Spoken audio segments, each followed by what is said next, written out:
En couple de 2019 à 2024 avec Diego El Glaoui, Iris Mittenard a évoqué sa douloureuse séparation lors d'une vidéo YouTube avec Louise Aubéry.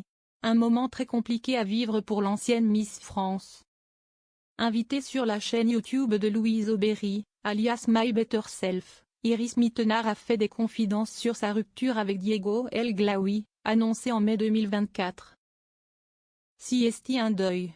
Au-delà de la séparation, tu fais le deuil de la vie que tu avais projetée, le deuil des enfants imaginaires que t'avais avec cette personne, parce que nous on en était à ce stade-là.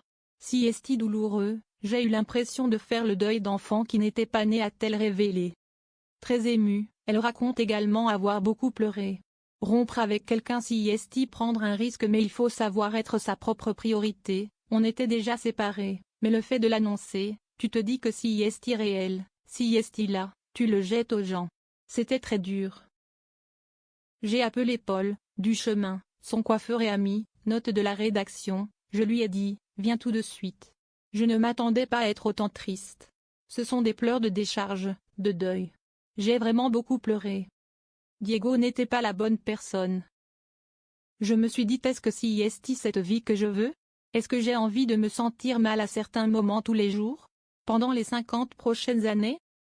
Et la réponse était non. J'ai envie de me sentir bien et je me suis même dit que je préfère ne pas avoir d'enfant et ne pas faire moitié-moitié-moitié. En fait, quand tu te rends compte que finalement ce n'est pas la bonne personne, il vaut mieux s'arrêter et ne pas continuer et ne pas être dans le déni et aller trop loin, parce qu'après les conséquences sont plus compliquées, a poursuivi Miss Univers 2016. Pour rappel, Iris Mittenard et Diego El Glaoui s'étaient rencontrés en 2019 et s'étaient fiancés en 2022.